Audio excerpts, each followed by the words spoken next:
And we're back. Like we never left. Oregon fans, what's going on? How we living? Thank you so much for tuning in to another episode of the Ducks Dish podcast. I'm your host, Max Torres with Scoop Duck on 3. It is Wednesday, June 19th, 2024, coming to you from Long Beach, California. We got another episode of the pod. On today's episode, we are doing another edition of the Oregon Recruiting Hour, where we dive into our latest intel and some of the latest headlines surrounding Dan Lanning and the Oregon Ducks on the recruiting trail. And Justin Hopkins will join me to do just that. But before we get into that, the Ducks Dish podcast is brought to you in part by Ranchito Grill in Springfield. Not sure what the dinner plans are tonight, but head on over to Ranchito at 1537 Mohawk Boulevard. Try the homemade tortillas. They got great food, a great environment, and they will take care of you. Say what's up to my guy Ruben and let him know that Max Torres sent you. Not rolling solo, like I mentioned, my guy Justin Hopkins, J-Hop, is here to talk some Duck football recruiting with me on a Wednesday. How we doing, Justin? Good to see you. We are good. It's Positive Wednesday. Oregon is trudging right along, and USC is falling off a cliff. So what more could you need if you're an Oregon fan? We'll definitely talk a little bit about USC and kind of the developments over there. But let's start with a big visitor that is just touching down, I think, in Eugene as we record this or live stream this here on the Scoop Duck on 3 YouTube channel and on my Twitter account at mtorresports. Make sure you guys like the stream and subscribe to the channel.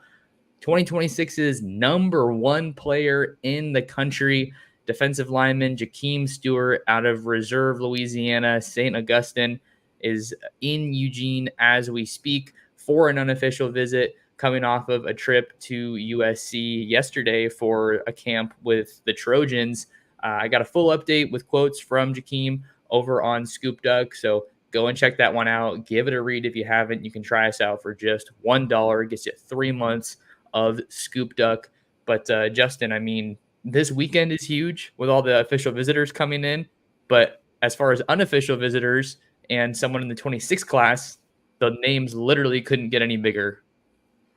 Yeah, so maybe Oregon didn't get 5-star Michael Fasusi, offensive lineman Michael Fasusi on campus, but they got 5-star defensive lineman Jakeem Stewart on campus midweek. And, normally I don't think that I would get as excited for a 2026 visitor, but there's just been so much talk about him possibly reclassifying to 2025 that maybe you take that a little bit more seriously. So maybe he doesn't, okay, and that's okay. You're still building a really good foundation here, but if he does, a visit like this becomes paramount. This is really, if you want to look at it that way, and if he does reclassify, this has the feeling of an official visit, for him. So we'll kind of see how that plays out. Obviously, an elite player. I love the fact that he visited USC as well, because I feel like Oregon could beat out USC for him, first of all. But secondly, it means he's open to the West Coast, which I think is the bigger and most important part. So we'll see what happens with his recruitment. Could be a lot of twists and turns, but this is a great development for Oregon. And one thing I've been reporting for a while now, I think, Justin, with Stewart is I think Oregon has a better shot with him, or is in a better standing with him than people maybe are giving the Ducks credit for. And I think that that's easy, right? Seeing that he's from all the way out in Louisiana, but especially with Oregon broadening their recruiting reach. You look at the state of Florida here in the 2025 recruiting class with guys like Zaire Addison along the offensive line, and then Dallas Wilson at wide receiver. They're showing that it's possible to make that push, but we all know it's one thing to get the verbal commitment. You got to close on signing day and ultimately hang on to those guys. But Jakeem Stewart, USC and Oregon do seem to be two big schools that are looming large. LSU and Ohio State are also heavily involved. He has a top 15 that he's working from right now, but it's probably a bit of a smaller group than that, if we're being honest. So he kind of told me that he's only camping and working with coaches that he's really close with right now. So I think that certainly bodes well for Oregon and Tony Tuioti. So seems like there's still a long way to go here for Jakeem Stewart, but the trips out to the West Coast, I think, are certainly a positive indication for Oregon, and he's going to continue to be a name to watch for with the Ducks.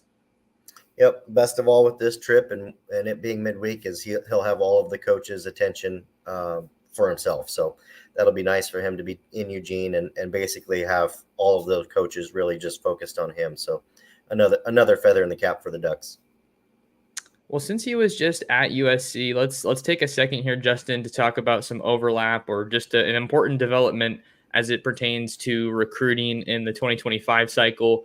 And one of Oregon's conference foes, one of Oregon's biggest rivals, USC has been in the headlines lately as the things have been shaken up a little bit in Los Angeles with a pair of five-star defensive linemen from the state of Georgia backing off of their verbal commitments to the Trojans in the last 24 hours or so. Started off with Warner Robins, defensive lineman, edge Isaiah Gibson, and then the really big fish, Justice Terry, announced his decommitment earlier this morning here on Wednesday. So obviously there's not a huge Oregon angle here, but that's one of Oregon's rivals, and they do find themselves going toe to toe, head to head for some talent here and there. Just kind of wanted to talk a little bit about what's going on at USC because I know that the people on our boards are certainly having themselves a day. Yeah, I mean, and as expected, because USC did do a good job to get these commitments, no matter how they got them or why they got them or whatever. They did well to get those commitments, and it's one thing to get them, and like you said, it's another thing to hang on to them. And it just this felt inevitable. I mean, USC fans were more than happy to hang it over Oregon fans' heads. Oh, we got 3 5-stars committed. It's Oregon fans like, yeah, let's see if you can hang on to them. I mean, this felt inevitable with the defensive linemen. Their 5-star quarterback commit, Julian Lewis. I feel like they're probably going to be okay and more than likely hang on to him. But he's still taking visits. Auburn's making a push. Colorado, some others. He's taken quite a few visits, so he's certainly not completely locked in. But you think they'd probably, with Lincoln Riley and with what he's done at quarterback, they'll hang on to him. But there is no, I shouldn't say, it might be a little bit of hyperbole, but there are very few teams in the country that are like top 25 range that need defensive linemen more than USC does. They need dudes on their defense, and these two guys would have stepped in and started day one, I guarantee it. But now, they're back at the drawing board, and really kind of makes Trajan Odom very interesting too, because obviously Oregon, USC, Ohio State, those are the three we're talking about the most with him. Does that move him up the priority list for USC? So I don't know. It's fun to watch. It's fun to watch when it's not the team I'm covering. I can tell you that much. And Trajan Odom has certainly been a big name that we're both keeping our eye on, Justin, as it pertains to Oregon here in the 2025 class. And the thing that I'll add here about USC, and I want to preface it with, I'm not just saying this because I cover Oregon. I'm in Southern California. I try to talk to coaches. I try to talk to parents and get the ultimate feel for what's going on. And obviously there's a lot of talk about USC. And based on the conversations that I've had with people and my pulse for things, it does seem like there is some legitimate dysfunction at USC. And I think this is an example of that. I think a part of it, I think it's two parts. I think their NIL is not all on the same page with the way that they're operating. I think that much seems to be evident. People might remember that Gibson and Terry committed on the same day. So kind of ironic that they would decommit this close to each other. But, that's one thing you got to get in store. I'm not saying that those guys only committed because of NIL, but I would think that it makes a lot of sense that plays into part of it, of what's going on right now. And then the second part, Justin, is what they're doing on the field. I think USC is a major wild card because you don't have a Heisman caliber quarterback that's going to be able to, I was going to say bail you out of games, but we saw last year that didn't work. And their defense, they're doing everything they can, to their credit, to turn things around. Lincoln Riley kind of cleaned house defensively, and Eric Henderson comes in with a tremendous amount of NFL experience and some acclaim to his name. So they're doing all the right things there. But as far as their recruiting strategy, they're so heavily invested in Texas, where Riley's from, Georgia, Florida, and it seems like Southern California is just kind of going by the wayside. And this kind of feels like it's full circle because Pete Carroll was at the Elite 11 yesterday, day one, and I was there as well. So kind of crazy for all this to be happening with Pete Carroll, looming over things, just being on the scene, I guess, seeing him yesterday. Yeah, there probably isn't a USC fan out there that wouldn't trade Pete Carroll for Lincoln Riley tomorrow. And I see the comment from diehard Duck fans starts with USC leadership for sure. Their defensive failures probably don't help. Defensive failures have plagued Lincoln Riley since Oklahoma. It's been his calling card, if you will. He's been terrific on offense, specifically with quarterbacks, and abysmal on defense. And quite frankly, when he was in the Big 12, you can win doing that. The Big 12 wasn't very good. It still isn't very good. You could win there doing that. You could win 54-48 and kind of push your way into a good bowl game or a playoff game or whatever the case might be. USC's not going to be able to do that in the Big. Like, it's going to be brutal. And so to me, I look at this USC team, and we'll take this recruiting out of the way right now. They're going to be improved on defense. There's absolutely no way they can be worse, right? They're going to be improved on defense. I think they hired a competent defensive staff that will make them better there. Probably clean up the missed tackles and bad angles and some of the stupid mistakes that just continued to plague them. However, Moss is nowhere near Caleb Williams. Okay, so you're going to have a huge drop-off on offense. Not that your offense was, lights out to begin with Caleb Williams. You're going to have a drop-off there. So, I mean, maybe USC's better on defense, but I think they're going to be worse on offense. And you start looking, there was one of their diehard USC people I follow, El Chicano is what his name is on Twitter or whatever. Guy tweets a lot, and he's always after Oregon fans when they got 5 stars. And he does take his lumps and his salt when things aren't going the right way. And I would say tends to call it like it is. He had a post like, does $11 million justify an 8-4 season again this year for Lincoln Riley? And quite frankly, 8-4 is going to be tough for USC to do. They're going to have to do a lot of things right to get that. So I don't have the answer, but it's really going to be an interesting case study. So we'll continue to keep an eye on what's going on with USC as they're involved with a lot of big time recruits as well. Some big visitors are expected to come to Los Angeles as well, while Oregon is also hosting their biggest official visit weekend of the month, potentially of the year, but I don't want to say that just yet because things could get crazy during the season. But Justin, let's talk about some quarterbacks right now because, like I mentioned, Elite 11 finals day 1 was yesterday. I was out there on the scene. Full disclosure, I hate when this happens, but it tends to happen sometimes. I got a little bit lost in my phone, just around all these big time recruits that I don't usually get to see. I'm taking photos, I'm taking videos, I'm talking to people. And then the next thing you know, I finished my last interview and I'm the last guy on the field practically. So yesterday was a little bit of a blur. I didn't get to take as close of a look at Akili Smith Jr. as I wanted to. I think part of that was because I've just seen him so much and talked to him so much that there's not a lot new going on there. But there was some good, there was some bad. I do think that he's really, really talented. That didn't seem to be separating himself as far as some of the other national analysts that were there, when he stacked up against those other guys. But I'm going to be back there today, and I'm going to take a closer look at him for the pro day portion. Justin, one of the guys we got to talk about, because I talked to him yesterday, looks like Will Stein wants another quarterback. He definitely wants another quarterback here in the 2025 class. And the main guy that they're after right now is Ty Hawkins, the TCU quarterback commit out of San Antonio. Got to interview him yesterday. That interview is up on the site right now.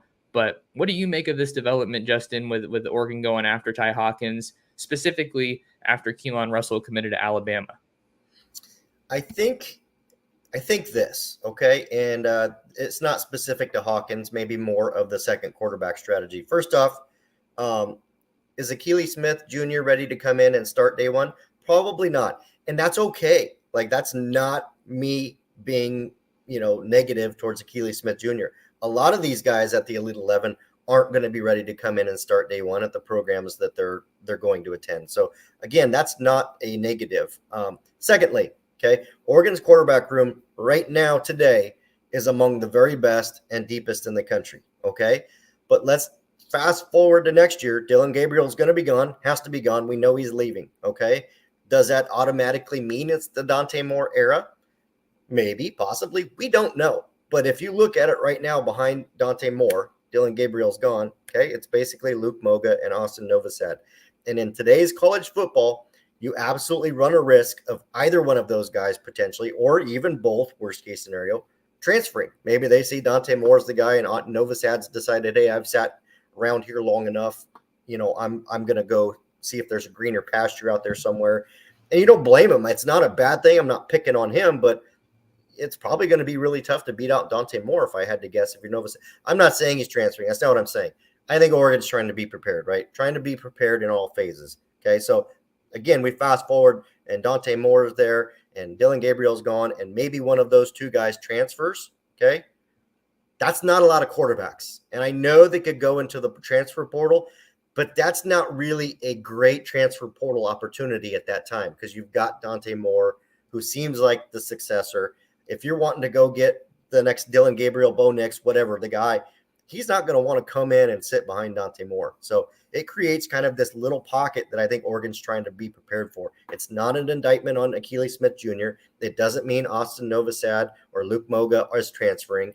I just think that they're looking at, hey, we just want to make sure we don't get caught shorthanded. So you've got Ty Hawkins, on the board right now. I think talks with Houston Longstreet remains. I know they made a big play for Keelan Russell before he committed to Bama.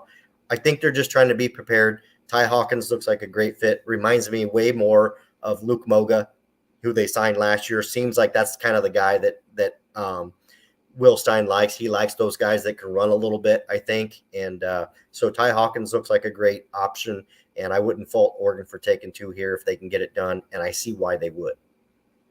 Really good stuff there, Justin. I completely agree with your points. With the transfer portal and just the way the quarterback position ebbs and flows, you got to be ready for anything. And I think that's definitely what Oregon's trying to do here. A couple more quick hitters on Hawkins. He's fresh off of an official visit to SMU. He cited a big relationship with De'Aaron King as a big part of his appeal. The appeal with SMU, they're obviously not too far away out there in Dallas, from Dallas to San Antonio. But he'll head to TCU this weekend for his official visit with the Horned Frogs, where he's been committed for about a year. He said that they run the same offense that they run at his high school. I think it's Claudia Taylor Johnson, I want to say. And it looks like the Ducks are still trying to get him out for a visit. But right now, it would probably be an unofficial visit, maybe for Saturday Night Live at the end of July when the dead period ends. And then Will Stein, you got to give him some credit for tapping into those San Antonio roots. This is a guy that he's had a long-standing relationship with. So nothing crazy breaking on Ty Hawkins, but I feel like if you're just looking at this on the surface, you have TCU, SMU, and then you have Oregon. Those schools are not the same. SMU has a lot of money, so you got to give them credit. They are very well resourced as they head to the ACC, but keep an eye out for Oregon with Ty Hawkins as we move forward here into the summer months. Justin, we got another huge official visitor making his way out to Eugene. He's going to be there on Thursday, is what I was told. But University Lab, Baton Rouge linebacker Keelan Moses is going to be taking his official visit to Oregon. He's an LSU commit. Literally goes to school on that LSU campus is what he was telling me. But you had the story on Scoop Duck, so I'm going to toss this one over to you. Yeah, it just seems like a guy Oregon's, hung around with. He did visit earlier this spring. So, he's been to the campus before, knows what it's all about, knows what Oregon's all about. And, normally we would recognize one of the position coaches in this recruitment. I think you really look at assistant Antonio Parks here and his relationship in the boot in that area. And I think that's a mainstay in his recruitment. Moses did mention Parks in the update that I got from him. I think Oregon's just hanging around. It seems to me as if that maybe Moses is available. All right. This is a guy that is committed, but maybe that you would be able to pry away from LSU. But it also seems a little bit like he enjoys the recruiting process a little bit. And it also seems like he's probably a ways from being concrete in anything, right? So whether it's LSU or he flips to Oregon, whatever the case might be, I think Oregon's just wanted to get him out for an official, be able to keep contact with him in the fall. It would not surprise me. Jeepers, look at that hit. No, it surprised me one bit if Moses ends up on campus at Oregon for a football game this fall. And, I think right now you look at this, I think Oregon would like to take 2 linebackers. And we both know that Gavin Nix and Noah McHale are likely to make their decisions in the coming weeks-ish. So if one of those options, or worst case, both, don't go your way, you could probably see Oregon really crank up the heat here on Moses, if I had to guess. And it's a great thing to keep him in the mix. So it'll be interesting to see how linebacker recruiting plays out over the coming weeks. Obviously, if Oregon gets fortunate and lands Gavin Nix and Noah McHale, probably not room for Keelan Moses at that point, and you probably won't see Oregon, staying in that recruitment much longer. But we'll just have to see how this plays out. This is another interesting visitor that we got to keep an eye on here, because I think Rivals had it first or something. Like, that was just, it caught my eye when I first saw it. I was like, wow, okay. I remember, this is a name I've known about. I've kept an eye on for a while, but it's been like radio silent as far as Oregon goes. So when it's not a big surprise to see him come out, because this is the weekend to do it, right? This is when you pull out all your fireworks. This is when you pull out all the stops. So Oregon is going to have an incredibly strong presence from the Southeast on campus this week and this weekend. You got DJ Pickett coming in, not the South, but Trey McNutt is another big guy that's coming in. Big target for the Ducks.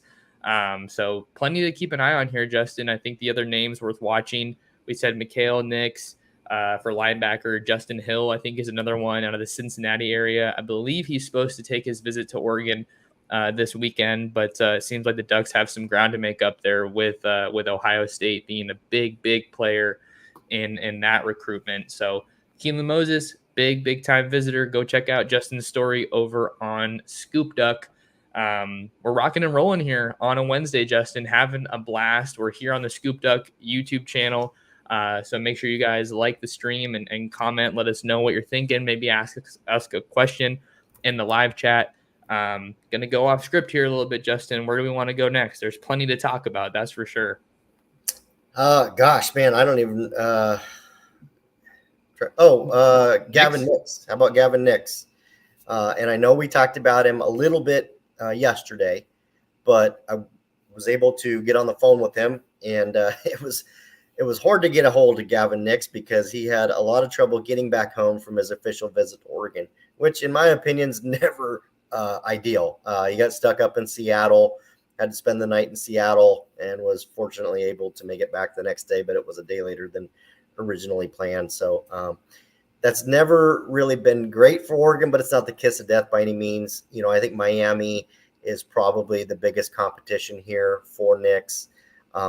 Florida State, he's got a Florida State official visit this weekend. So if we're just looking at this objectively, I think his top 3, which he basically told me in the interview, is Miami, Florida State, and Oregon.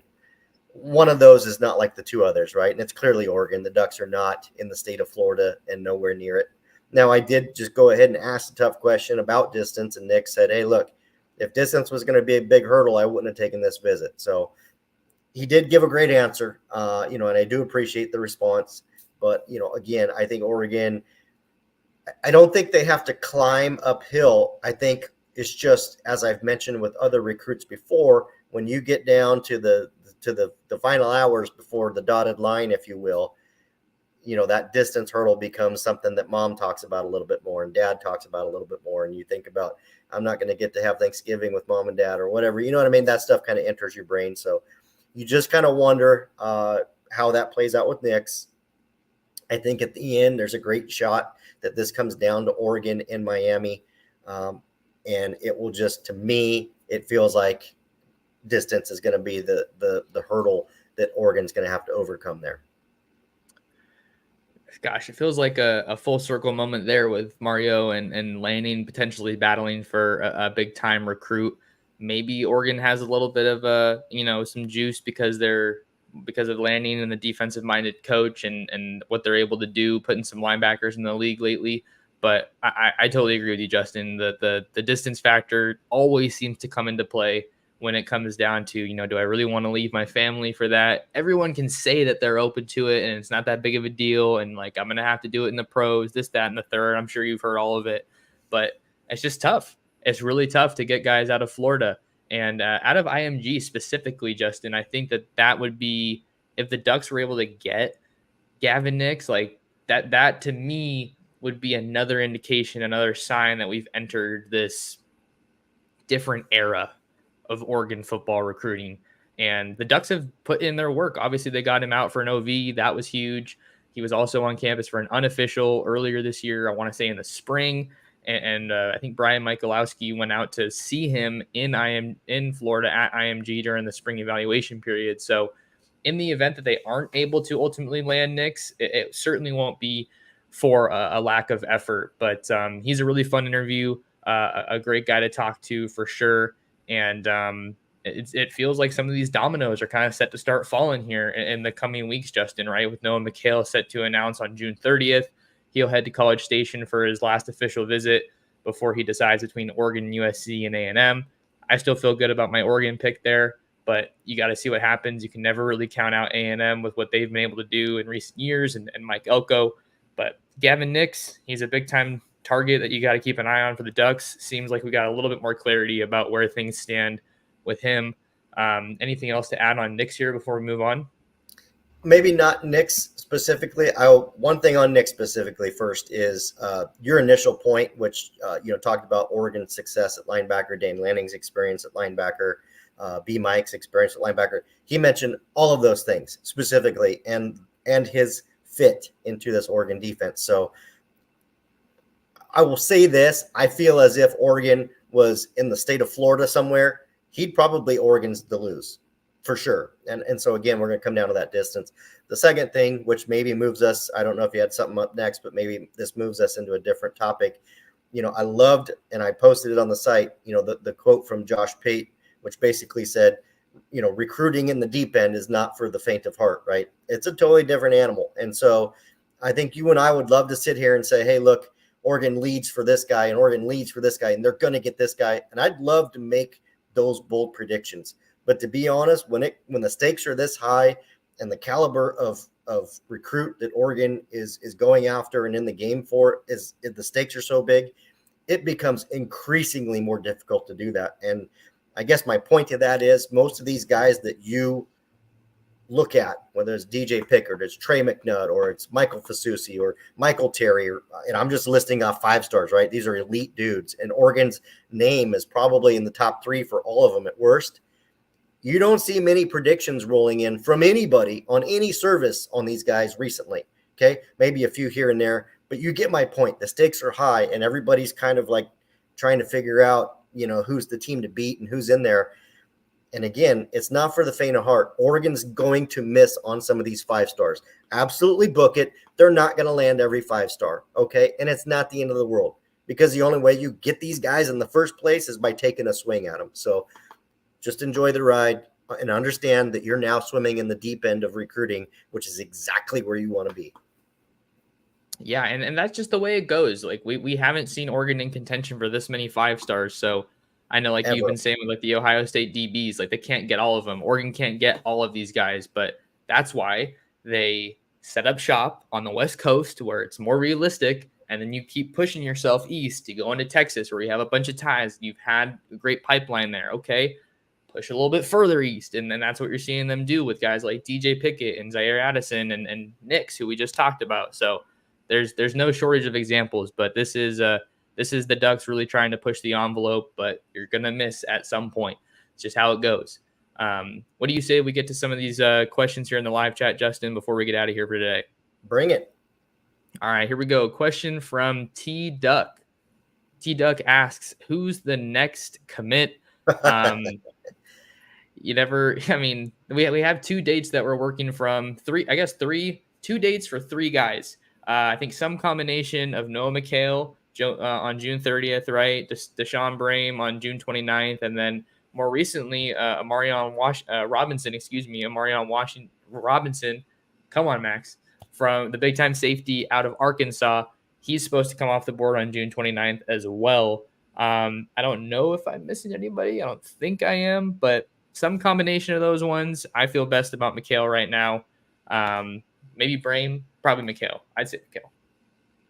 I'll say Brame simply because he's scheduled to do it a day earlier than McHale. So, but I mean, again, Trajan Odom, Josiah Sharma, a lot of these guys have mentioned, Jordan Davidson kind of tweeting some stuff out. A lot of these guys have mentioned potentially deciding at the end of this month. So it's right now of the dates that we know, I would say Deson Brame. I know Tennessee's made a push. I know they've made it interesting. He just visited Tennessee, but I still think Oregon wins out there. I like your McHale pick too, though. But he said it a day later, so I went with Deson Brame.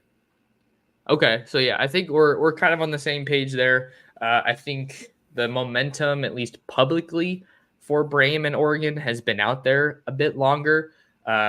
Maybe I'm the one that's pumping up the Oregon momentum with McHale, but I'm doing it for a reason. It's because I feel good about them being able to do it.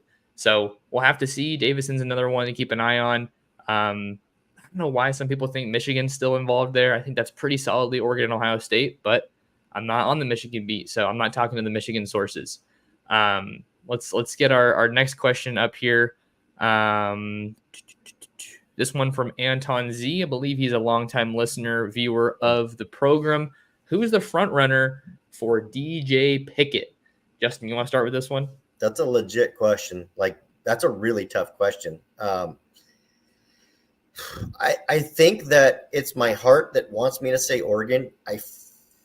I genuinely feel like Oregon for months has been no worse than top two. No worse than top two for months. I think a lot of people just aren't giving Oregon credit there. So I guess, are they the front runner? I don't know. That's tough. I would like to say yes. I think your biggest competition there is probably Florida for Pickett. The one thing I would say is I think Florida's going to struggle again this year, and I think they're going to fire Billy Napier. And I think if you're Oregon, you're really leaning into that. So I don't know. Front runner, Florida or Oregon are my two picks, and I'll say Oregon just to make you guys happy. Interesting. Okay. Because I feel like Miami's been super heavily mentioned there as well for Pickett. I know that Pickett, when he took his official to LSU, they brought in Patrick Peterson, I think, or if not for him, it was for some other DB. There's so much overlap these days; it's hard to keep track. Dorian Brew is another one that went out there, I think. But I don't think Oregon's the front runner for Pickett. I mean, if they are, it's definitely flying under the radar. Credit to him, man. He runs a really tight ship. Like he keeps a lid on his recruitment, has a really small circle. I will say I still feel like he's a guy that Oregon has a better shot at than people think. But it's so hard. I feel like, Justin, saying anything about Florida guys with any shred of confidence in today's recruiting era. But I think Oregon's probably no worse than third, but there's still so much runway left in this recruitment. Justin, he told me in Nashville he wants to commit on October 5th during his team's bye week. So I don't think Oregon's the front runner here for DJ Pickett, but I'll say I think that they are alive and well. And to your point, this one has a lot of runway left, and I agree. And I think that, to me, screams Florida. He really wants to see Florida's season. Like, I don't think he's worried about Oregon. I think he's worried about Florida and maybe Miami a little bit, because who knows what Mario's doing down there at Miami. And I'm talking about in terms of football on-field production. That's what I mean there. All right. Well, let's see here. We got let's get a couple more, Justin, before we get out of here. This one's from Mile High Pride 94. Do you think Oregon can close the gap for five-star athlete Michael Terry this weekend? Yes. I think they can. We know about the deep San Antonio ties. Like, I don't want to sound like a broken record, but Will Stein, Antonio Parks, they both came from San Antonio. And I think that the Ducks have made an intriguing pitch here for Terry. I think they're going to roll out the red carpet for him. Again, he's one of their top targets at running back, I think. It's going to be interesting to see how this recruitment evolves, Justin, right as Jordan Davison is also evolving. I don't think I've heard much about a timeline for Terry, but Davison seems like he could be popping right after that Ohio State visit based on what I've been able to hear lately. I don't know if it's going to be for Oregon or Ohio State. I don't know if Oregon, would Oregon take Terry and Davison? I don't know if that's a good question. Maybe that's obviously, because Terry's so gifted. He's an athlete, and I talked to someone in San Antonio yesterday, and they were like, I think he's best at receiver. So I don't know. This one's tough to say. I think they can close the gap here, but they don't get more high profile than Michael Terry. My take on this one is this. I think if you're looking to get a kid out of the state of Texas to go somewhere out of the state of Texas, between Terry and DeCorian Moore, I feel like Terry's more open to it. I think he would be more willing and open to leaving the state. And I think that's kind of what you're looking for if you're Oregon. So I do think Oregon can close the gap. And I do think this is a guy Oregon can get. And frankly, I just think he's an athlete, and Oregon will tell him, if they're smart, they'll tell him he can come in at whatever position he wants. But let's be real. You come in and you try, this position group and this position group and this, if you're a guy like Terry, and you basically fit where you fit. So, if you're Oregon, you tell him he can play wherever he wants. And frankly, I don't think you're lying. You'll let him have a chance at running back. But like you, I think, or like your source, I think his best upside, his best NFL prospect is somewhere either at tight end or wide receiver in the long run.